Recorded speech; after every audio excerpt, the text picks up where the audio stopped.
ও মানে জঙ্গলে বাঘ ঘেরা ছিল। আজকে সকালবেলা আমরা গিয়েছিলাম, দেখে জালের ভিতরে বাঘ ছিল না, বাঘ ছিল মানে গ্রামের ভিতরে, একটা কলা গাছের ভিতরে। সেই বাঘকে দাবড়ে নিয়ে যাওয়া হয়, দাবড়ে নিয়ে গিয়ে ঘেরা করা হয়।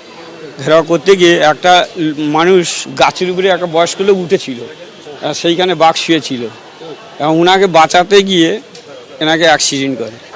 গালের ভিতরে হাত ধুইকে দিয়েছিল, গালে হাত ধুইকে দিয়েছে। আর এইটা আমরা সবাই, আমাদের 32 জন টিমের ছেলেরা ছিল। না, সব বাড়ি হাতে। বাড়ি ঘুমপাড়ি বন্দুক এখন আমরা যতক্ষণ ওকে ঘেরা হচ্ছে জাল দিয়ে, ততক্ষণ ও ঘুম পাড়ানো বন্দুক কাজ হবে না। খুব, হ্যাঁ, আমরা খুব রিস্ক নিয়ে কাজ করি। আমরা 32 জন। এর আগে বহুতবার বাঘ তৈরি হয়েছে। আমরা 32 জন টিম আছে, 32 জন। হ্যাঁ, ফরেস্টের টাইগার টিম আমরা। হ্যাঁ, না। সকালবেলায় বাঘে মানুষের যে দীর্ঘক্ষণ লড়াই চলে, গুরুতর জখম হন বন দপ্তরের এক কর্মী। তাকে নিয়ে আসা হয়েছে এসএসকেএম হাসপাতালে।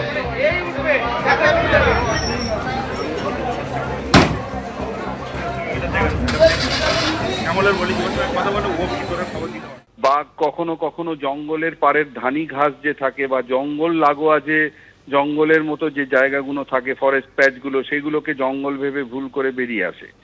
এবার জঙ্গল এবং গ্রাম, এই দুয়ের ইন্টারফেসে নাইলন নেট ফেন্সিং যেটা গোটা সুন্দরবন জুড়ে লাগানো আছে, সেই নাইলন নেট ফেন্সিংটার প্রধান কাজ হচ্ছে বাঘকে জঙ্গলের মধ্যে সীমাবদ্ধ রাখা। এই যারা লোকাল লোকজন যারা মাছ কাঁকড়া মারতে জঙ্গলে ঢোকেন, তাদের মধ্যে বেশ কিছু লোক সেই নাইলন নেট ফেন্সিংকে ড্যামেজ করে। কোনো জায়গায় নাইলন নেট ফেন্সিংকে উঁচু করে তুলে দিল এবং সেই সব জায়গা দিয়ে বাঘের বেরিয়ে আসার একটা পরিস্থিতি বা একটা সুযোগ থেকে যায়। এই সব জায়গা দিয়েও বাঘ বেরিয়ে আসে। এবার বন দপ্তরের যেটা প্রোটেকশন প্রোটোকল, সেই প্রোটেকশন প্রোটোকলের অন্তর্গত প্রতিদিন, মানে 365 দিন প্রতিদিন বনকর্মীরা সেই নাইলন নেট ফেন্সিং মনিটরিং করেন এবং তার মেনটেনেন্স করেন। অনেক জায়গায় নাইলন নেট ফেন্সিং কম্প্রোমাইজড হচ্ছে বলে আমাদের কাছে খবর। এই নাইলন নেট ফেন্সিংটাকে যাতে কম্প্রোমাইজ না হয়, সেই দিকটায় আমাদের আগে অ্যাটেনশন দিতে হবে।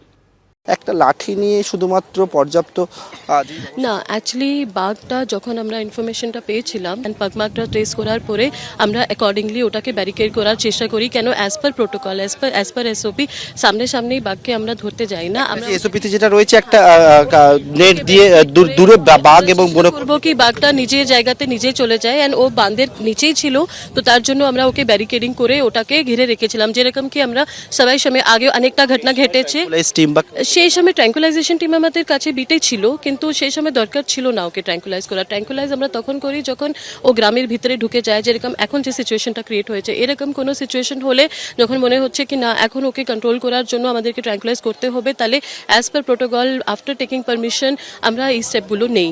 একজনকে আহত হতে গেলে এটা নিশ্চয় কখনোই কাম্য না। বনকর্মী তিনি যেরকম ভাবে একবারে বাঘে মানুষের লড়াই দেখলাম আমরা, সাধারণত কয়েকটা অপারেশনের তেমন পরিস্থিতি হয়নি। এইটা হলো কোনো জায়গায় খামতি রয়ে যাচ্ছে। একটা খামতি আমরা বলবো না, কেন কি যে খামতি থাকতো তাহলে তো আমার টিম স্পটে থাকতোই না। যখন একটা লোক বাঘের কাছে চলে যাচ্ছিল, ওকে প্রোটেক্ট করতে গেলে আমাদের টাইগার রেস্কিউ টিমের স্টাফটা আজকে ইনজিওর হয়েছে, তো ওকে বাঁচানোর জন্য তার মানে কি হোল নাইট আমাদের টিম এখানেই ছিল, সকালে ওরা উপস্থিত ছিলেন ও সেরকমই ডিউটিটা হচ্ছিল। এটা একটু আনএক্সপেক্টেড ছিল।